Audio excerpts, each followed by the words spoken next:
I'm June Stewart, the Executive Director from Shuswap Children's Association. We've got offices here in town at 240 Shuswap Street. We offer a lot of services for families of children with special needs or developmental delays. We've got about a dozen different programs: occupational therapy, physiotherapy, supported child development, infant development. We've got respite, we've got fetal alcohol, key worker, family support worker. It goes on and on and on. And chances are, if you haven't heard about it, it's because you just haven't needed our services. But we're very excited about one of our newest programs that we've just introduced in January, which is our Autism program. It's called The Nest, and I've got Layla Meyer here. She's our Senior Behavior Interventionist, and she's going to let people know a little bit more about that. Hi, I'm Layla Meyer. I'm the Senior Behavior Interventionist for The Nest. That's our new Autism Services program for children under age 6. And we just started at the beginning of January. We're located in a new facility. It's down by the wharf at 681 Marine Park Drive. And we have a behavior consultant, an occupational therapist, and soon we'll have a speech-language pathologist. So families who are looking for autism services for their children under 6 can come to the Nest to get all of the services that they need under one roof.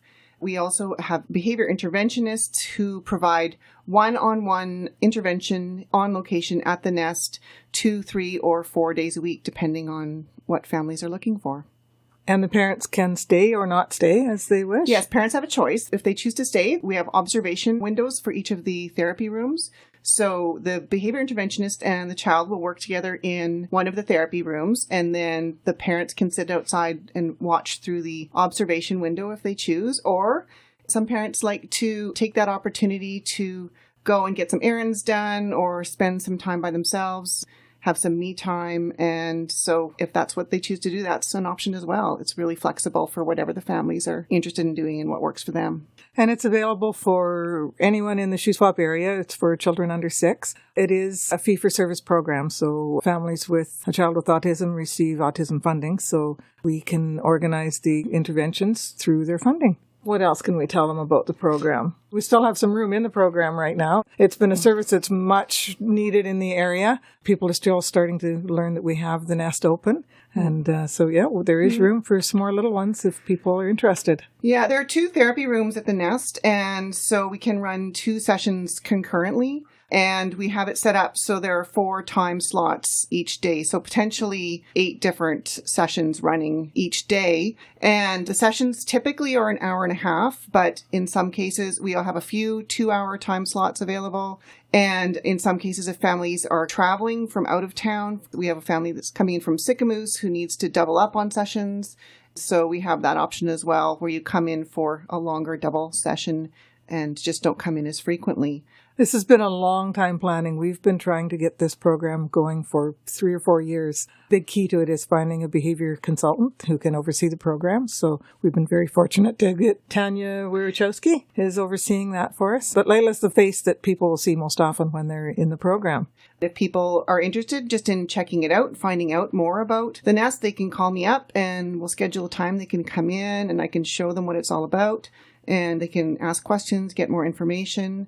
So if people are not sure if it's the right service for them, there's always that option to come and just see what it's all about before they sign up. And even if they're not using the Nest services, they can also come to the autism support group that you run. Yes, I run the autism support group. It happens the first Thursday of each month. It's from 6:30 to 8:30. We recently moved it. It used to be taking place at the public health unit. And we're now holding the meetings at the Shuswap Children's Association office on Shuswap Street. And the first hour from 6:30 to 7:30 is for parents only. It's a chance for parents to talk about any particular challenges or successes that they've had. And then in the second hour from 7:30 to 8:30, we bring in a speaker to talk on a subject of interest to parents. And actually, our behavior consultant, Tanya Wierachowski, will be our speaker for our March meeting coming up. And if people are interested in learning more, they're certainly welcome to drop into the main office at 240 Shuswap Street or give Layla a call. And Layla, I don't even remember your phone number yet. The phone number for the Nest is 250-833-2794. And you can call and leave a message, and I'll get back to you as soon as possible because I'm not always available. Or the main office phone number is 250-833-0164. And if you dial 0, Nikki can talk to you as well. So Shuswap Children's Association is very focused on early intervention, trying to get to the little ones as quickly as possible to help them when they're in very important stages of development. And so many of our programs are focused on that. And the autism program is certainly one that we're hearing more and more about autism all the time, seeing it more often. So the autism program is certainly something that we also want to jump in and get early intervention on. Yeah, in 2018, the Public Health Agency of Canada released the latest statistics on rates of autism in Canada. And right now, 1 in 66 children in Canada are being diagnosed with autism. Sometimes parents, they think that something might be off. They're just not sure, trying to figure out what's going on. And that's where often they come to us at Shuswap Children's. And it's not because they have a diagnosis for anything. I just need to talk to somebody or have somebody have a look at my little one. Is what I'm seeing normal, or is this something I need to be worried about? And we can help coach them through maybe getting some further diagnostics. We can't diagnose at our office, but certainly urging families onto a pediatrician or a family doctor to see what they're looking at. Yeah, if families do have any concerns about their child's development, the best place to start is always their family doctor. Talk to your family doctor about concerns you have, get a referral to a pediatrician, and then a pediatrician will determine whether there is cause for pursuing an assessment. Then at that point, you get on the wait list to get an assessment for diagnosis. And unfortunately, those wait lists are quite long at this time. So it's best for parents to start the process as soon as possible if they do have any concerns. And I should add that all of our services are free, other than the autism program, which is fee for service, which is paid through government funding. But there's no cost for people to come in and talk to us and, just tell us what they're concerned about.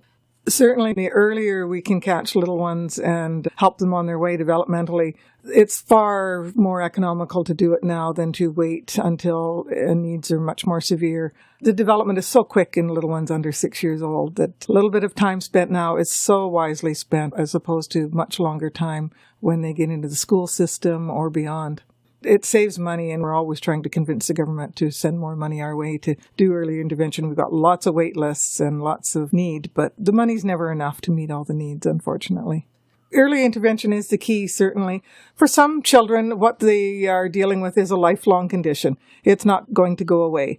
But for other ones, it's just a temporary delay. They might be a little slow to speak or crawl, walk, whatever. And we can get in there and maybe give the parents some ideas on how to encourage them. Our occupational or physiotherapist might detect something underlying that the child needs to overcome or develop through before they're able to progress. If somebody is diagnosed with autism, generally they will always have autism, but it's really critical that families know that intensive early intervention is the best chance they have to help their child with autism develop the skills that they will need to succeed. If it's a child who's a very early learner who is not speaking, to develop those language skills, or if it's a child who's a more advanced learner who is speaking but really needs work on social skills. The more intervention that we can provide those children when they're young, the better their long-term outcomes will be. The type of therapy that we offer at the Nest is called Applied Behavior Analysis, or ABA for short. And what Applied Behavior Analysis involves is really breaking down skills into the small components and teaching those skills to children in a way that's very systematic and in a way that they are going to have the most success. Because all children with autism can learn these skills, but they don't necessarily learn these skills the same way that a neurotypical child does. So by approaching the teaching in this very systematic way, we can help them learn in a way that works for them. And we try to do that in a way that is fun for them. We want the learning experience to be fun. So we incorporate a lot of what's called natural environment teaching, where we're teaching through play and we're still teaching very specific targeted skills, but doing that in a way that's fun and playful with the child. And also we do a lot of what's called generalization training, where if a child has mastered a skill at the Nest in the therapy room, well, then we will also make sure that they learn how to use that skill with other people, with their peers, and in other environments. So we will hold sessions outside of the nest where instead of the parent bringing the child to the nest for a session one day, we might tell them that we're going to go to a particular playground, or we're going to go to Strong Start, or to another social environment where the child can practice those skills in a natural setting with peers. One basic skill that a lot of kids struggle with is just greetings, just saying hi when somebody comes up to you. If either they say hi to you first, or for the child with autism to initiate that and say hi, and how to join into play with other children and be part of that back and forth sharing of the play experience, and not just playing by themselves, but really being part of a play group with their peers.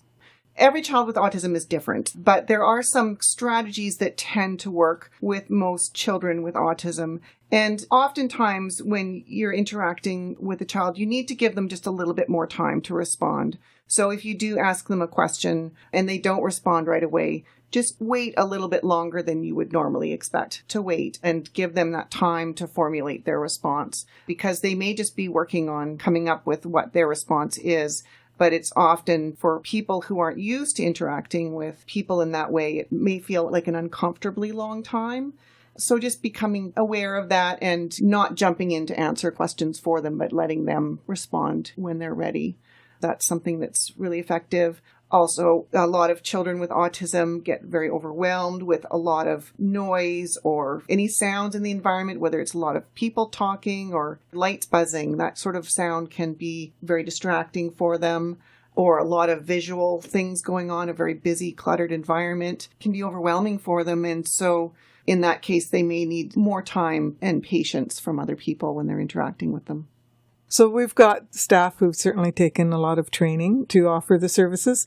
And it's not just training. Layla has lived experience. She is a parent of a child with autism.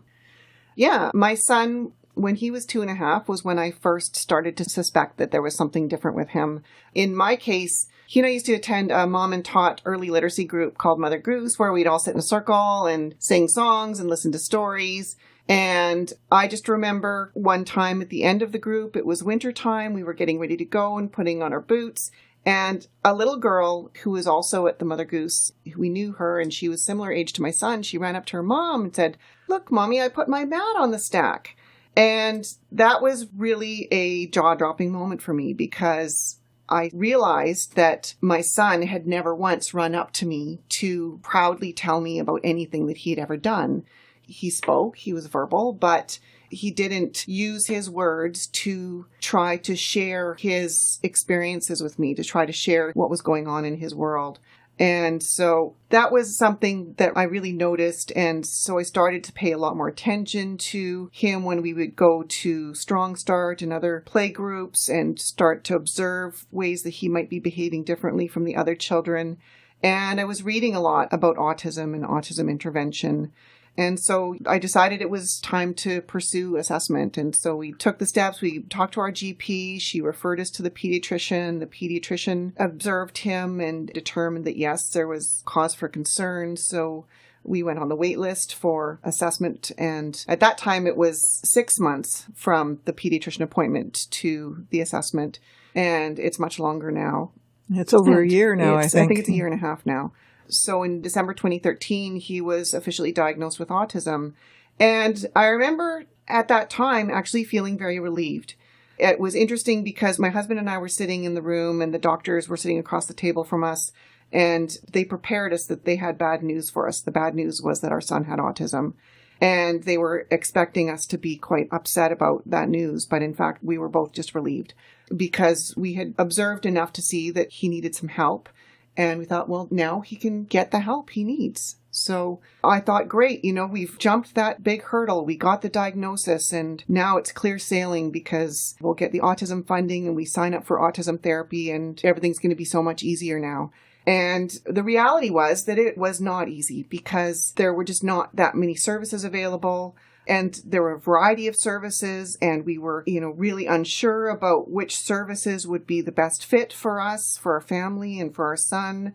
So it was really hard. We found that we suddenly had to become experts in autism and also in evaluating various different autism therapies to try to find the one that would be most effective. And that was very stressful because, as we all know, early intervention is key. And so we don't want to waste time on interventions that aren't going to be effective. We don't want to waste time trying one thing and then switching to another thing. Or having to travel travel, which is something else that, either families are having to travel to other cities to get services, or they're having to use significant amounts of their autism funding to pay service providers to travel to Salmon Arm to get service.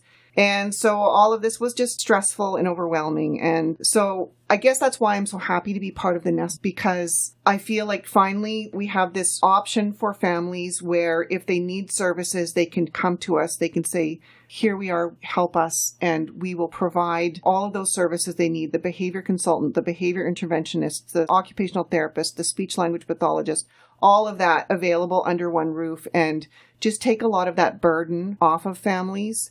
So that's really what our big goal is for the Nest, is to provide that alternative option for families who don't have the ability to travel or to find and hire their own team of service providers for in-home services.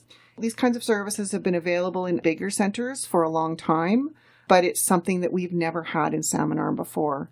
So it's something I wish that we had had available to us when my son was first diagnosed. So I'm really happy to be part of getting that off the ground now. One thing that's safe to say is that they do know that there is a strong genetic component to autism, but it's not only genetic, that there are also environmental triggers that will cause those genes to be turned on. So that's why you can have siblings or even twins where one has autism and the other's not. They both may have the same genes, but an environmental trigger triggered it in one but not in the other. But I'm not an expert on that subject, but I think that's a generally accepted knowledge, is that it has a strong genetic component combined with environmental triggers. One thing we do know for certain, it is not caused by vaccines.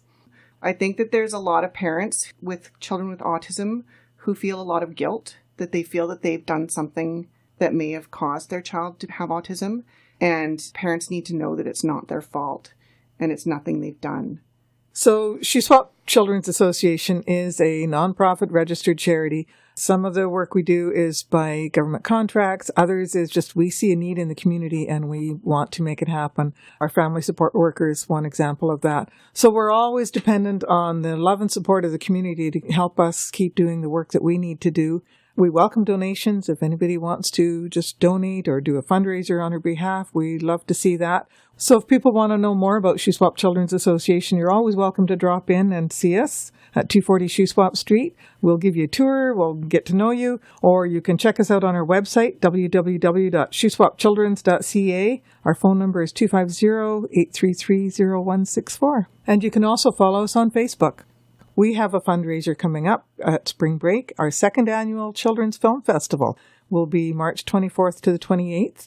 The Salmar Association has been very supportive, so we'll be taking over the Salmar Classic Theatre for Sunday to Thursday.